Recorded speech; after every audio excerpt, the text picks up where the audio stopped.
Bom dia, né? Nossa discussão de hoje, ela vai se pautar sobre a pirataria e a colonização nas Américas. Nós começamos aqui essa nossa discussão com essa imagem, né, que é da captura do pirata Barba Negra, e essa pintura, ela é do século XX, né, e ela foi atribuída ao estadunidense Jean Leon Ferris, né, que é exatamente da última batalha que o Barba Negra participou, né? E a nossa discussão é exatamente sobre pirataria, né? Sobre essa pirataria e o processo de colonização nas Américas. E nesse processo, nós podemos dizer que o período dos séculos 16 e 17, nós vamos ter uma intensificação significativa da pirataria. Esse processo significativo da pirataria vai estar intimamente ligado com o sistema econômico que vai ser estabelecido, o sistema político econômico que vai ser estabelecido entre os séculos XV e o XVIII, que é o mercantilismo. Nesse sentido, esse processo também vai fazer com que as coroas, ou seja, os reinos, utilizem-se da prática da pirataria para poder, com isso, atacar nações economicamente rivais e militarmente rivais. A tática de pirataria, ela vai ser muito utilizada por ingleses, franceses e também holandeses. Os piratas que são autorizados por essas nações a atacar embarcações inimigas, eles ficaram conhecidos como corsários, já que eles recebiam ali uma autorização, uma carta de curso, onde eles poderiam promover as suas práticas, né? E com isso eles pagavam imposto para a nação, para o grupo ao qual ele estava vinculado, estava autorizado a promover esses ataques. O mercantilismo, nós podemos dizer que ele foi uma política econômica, né, que fica também conhecido como a fase mercantil do capitalismo. O ministro das Finanças da França, no século XVII, o Jean-Baptiste Colbert, ele dizia que a prosperidade de um país ela dependia da pobreza dos outros, né? E, a partir disso, as coroas, os estados-nação, eles deveriam se empenhar no seguinte: conquistar colônias, né? A partir da conquista dessas colônias, essas colônias elas poderiam servir como entrepostos comerciais, mas também elas seriam locais de exploração, né? Seja na lavoura, seja em metais preciosos, seja em especiarias. Também era preciso controlar o comércio com a colônia de forma exclusiva, estabelecendo ali o pacto colonial ou o exclusivo colonial, e dessa forma impedindo que outras nações, outros países pudessem comercializar com essa localidade onde você monopolizava e passou a dominar e conquistar, certo? Outro ponto era também vender mais do que comprar dos reinos estrangeiros, para você manter o que eles denominavam ali de balança comercial favorável. E a pirataria, né, como eu disse, que foi utilizada ali por holandeses, franceses, ingleses, e consistia em roubar navios de outros países pelos mares, né, e levar para o seu próprio país. Então, esses eram pontos ali importantes. E essa política econômica, ela ficou conhecida, né, toda essa ação como mercantilismo. Os ibéricos, né, Portugal e Espanha, nós podemos dizer que eles saíram na frente no processo das grandes navegações. Então, você vai ter em 1488 Bartolomeu Dias dobrando o Cabo das Tormentas, o Vasco da Gama chegando a Calicut, 1500, o Pedro Álvares Cabral também chegando ao que é o Brasil, o Cristóvão Colombo chegando à América em 1492. Então, nós vamos ter as nações ibéricas, Portugal e Espanha, sendo pioneiros nesse processo de navegações e conquistas, e já praticando o mercantilismo ou alguma ação do mercantilismo antes mesmo do desenvolvimento da teoria do Colbert, do primeiro-ministro francês. Portugal, nós podemos dizer que pela localização geográfica favorável de Portugal, está localizada ali no extremo ocidental da Europa e também próximo do norte da África, banhado pelo Oceano Atlântico, Portugal conseguiu uma experiência acumulada de navegação oceânica e foi o primeiro a promover o processo de expansão comercial e marítima, né, que marcou ali o século XVI europeu.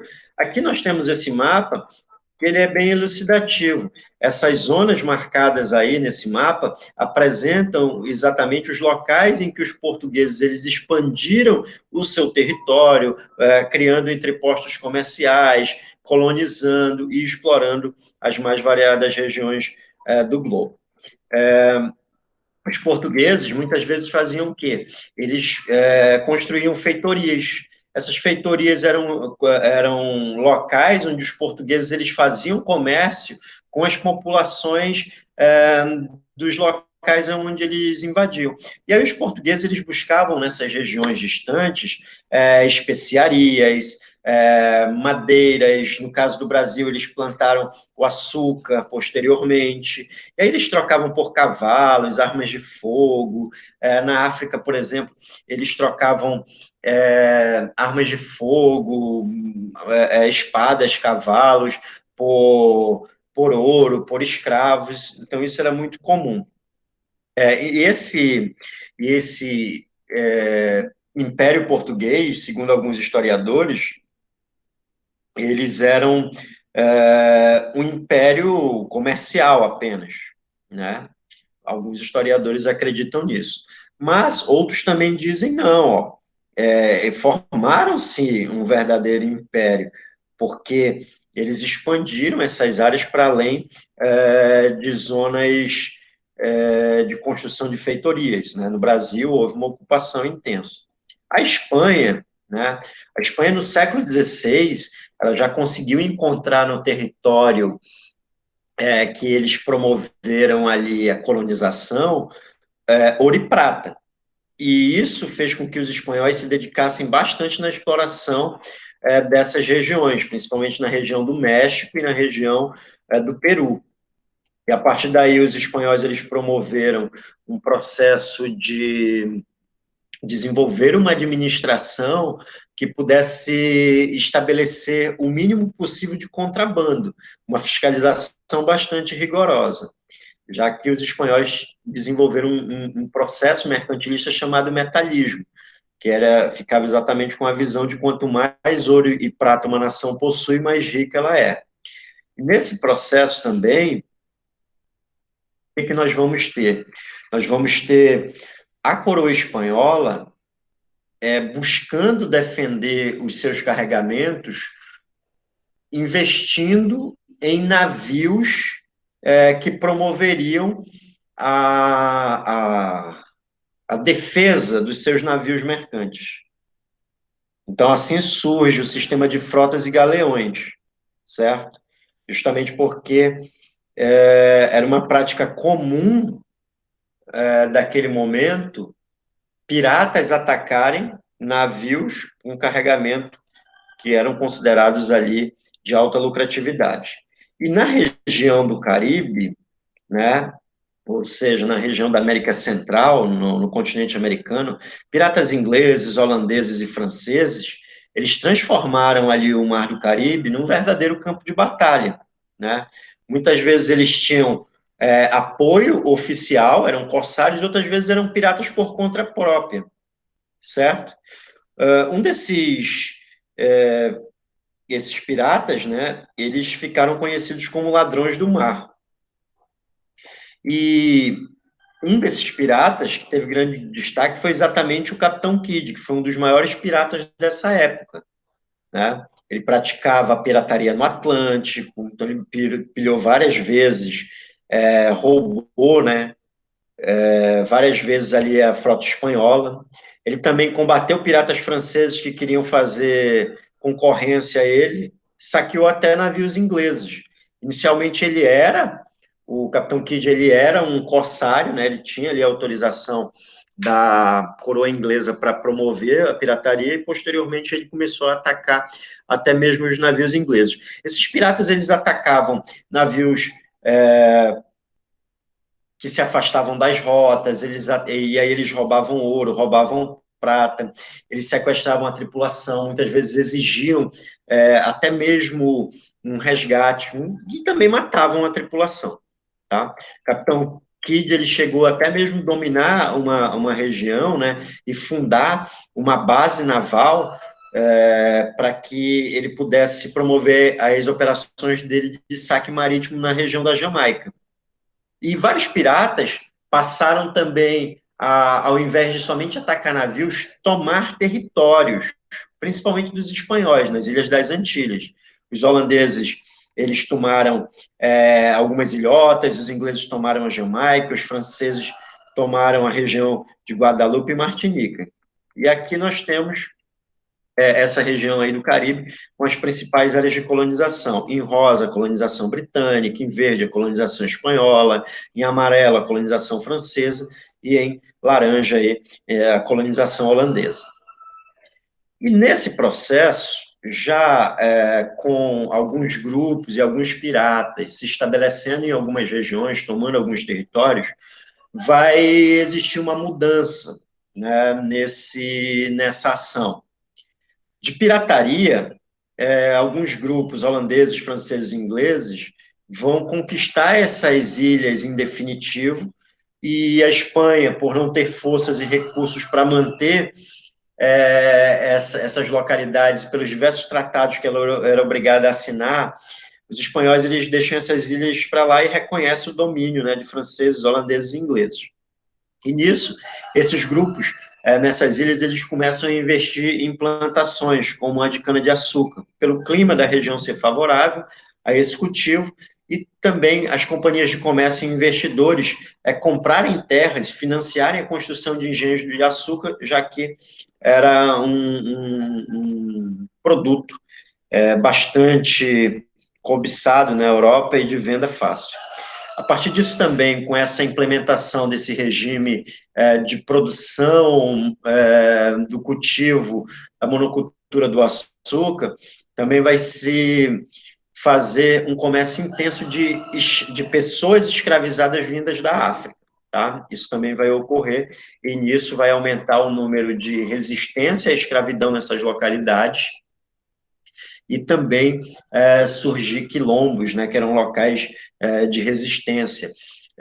E aí a pergunta pode ser o seguinte: por que não se utilizou a mão de obra indígena para essa cultura da cana-de-açúcar nessa região? Pelo simples fato, mas muito importante, de que os espanhóis já haviam dizimado basicamente toda a população dessa localidade, tá? Dessas localidades no Caribe. E quem colonizou a América do Norte? Então, assim, a América do Norte, pelo Tratado de Tordesilhas, ela pertencia à Espanha. Mas, no papel, os espanhóis, eles se dedicaram ali por colonizar o México e a Flórida. No mais, nas outras regiões, eles não se aventuraram, principalmente porque a colonização do sul dessa América do Norte era muito custoso, já que, como os espanhóis encontraram os metais preciosos, eles tinham que defender.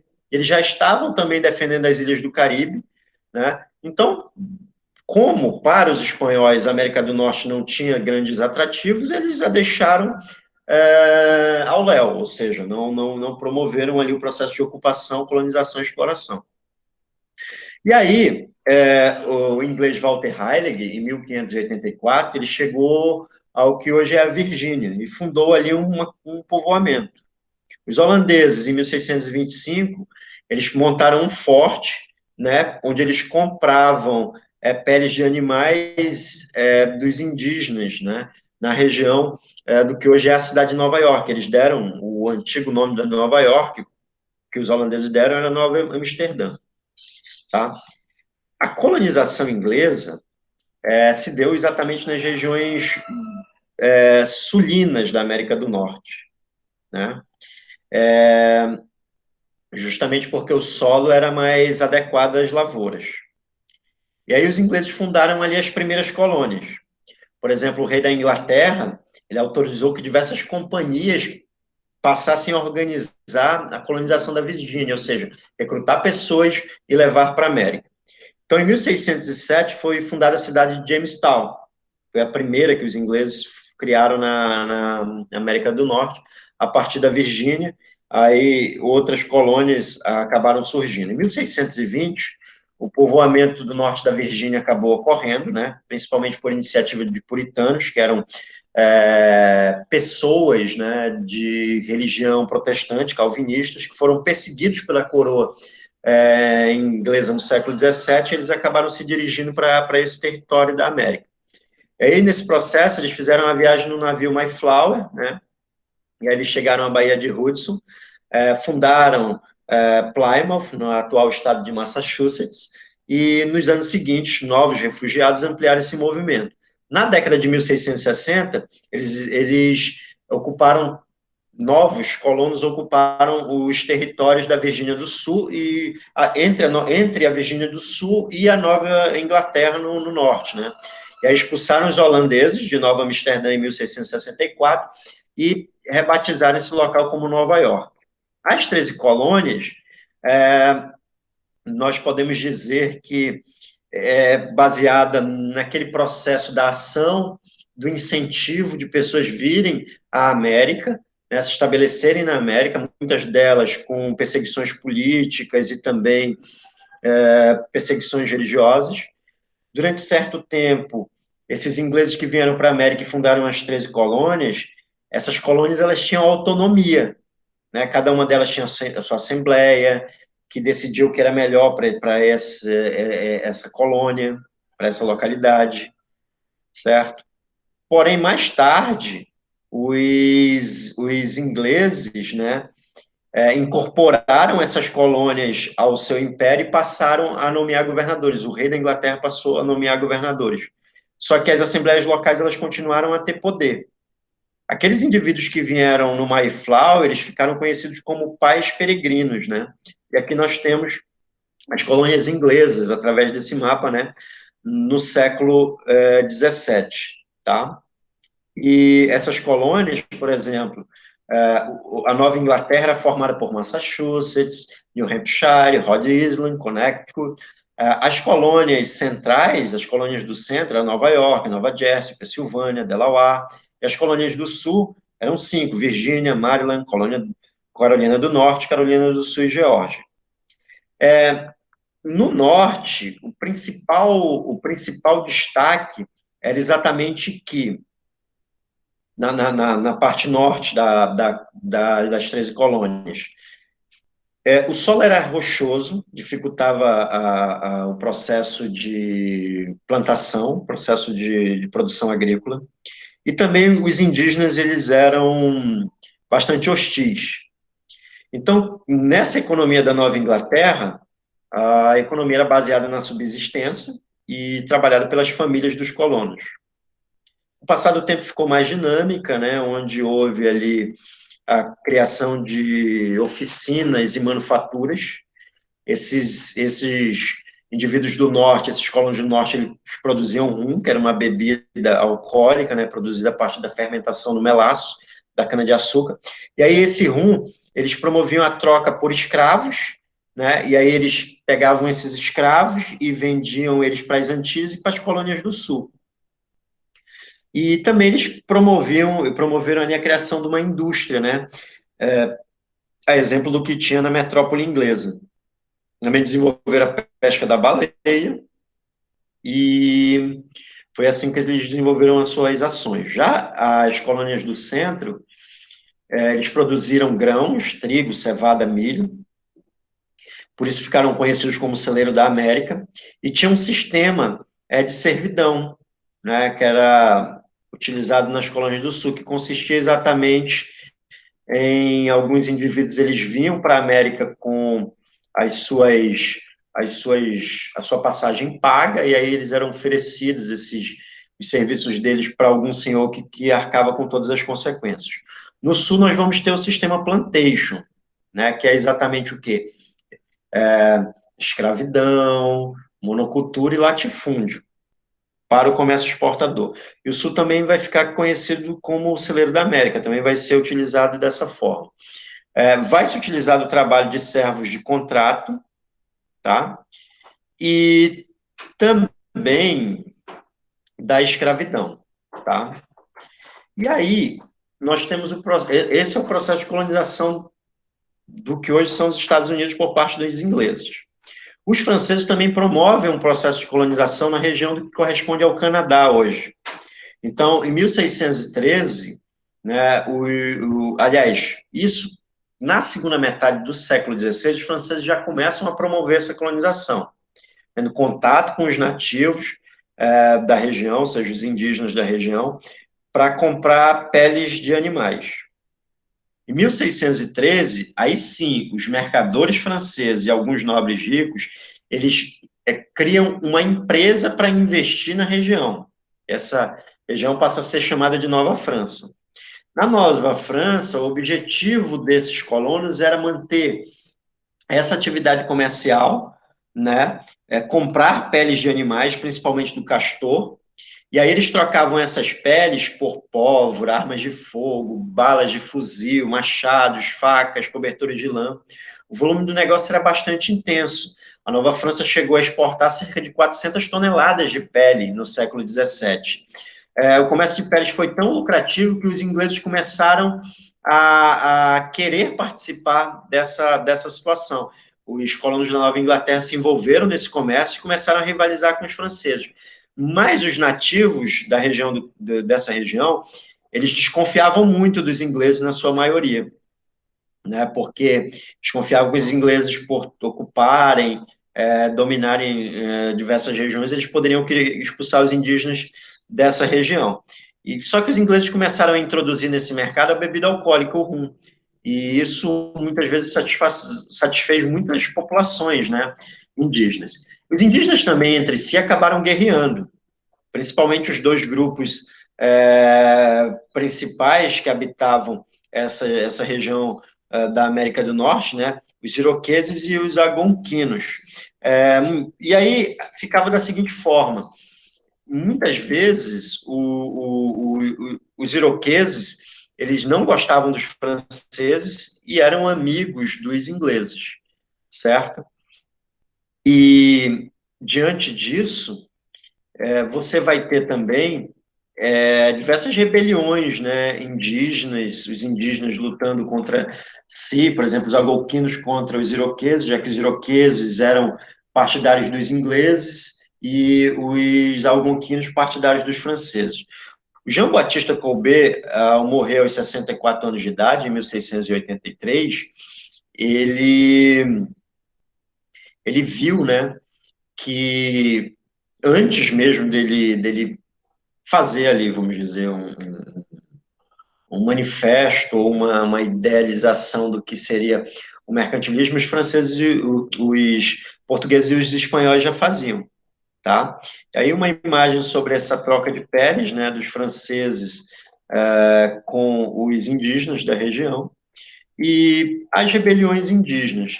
Uma das rebeliões indígenas mais operantes foi exatamente os embates entre os algonquinos e os ingleses, que desde 1637 ela era bem intensa. E a maior revolta foi a de 1763, quando Pontiac, o chefe algonquino de Ottawa, tomaram 8 fortes dos colonos. Esses guerreiros eles só foram derrotados em 1769, certo?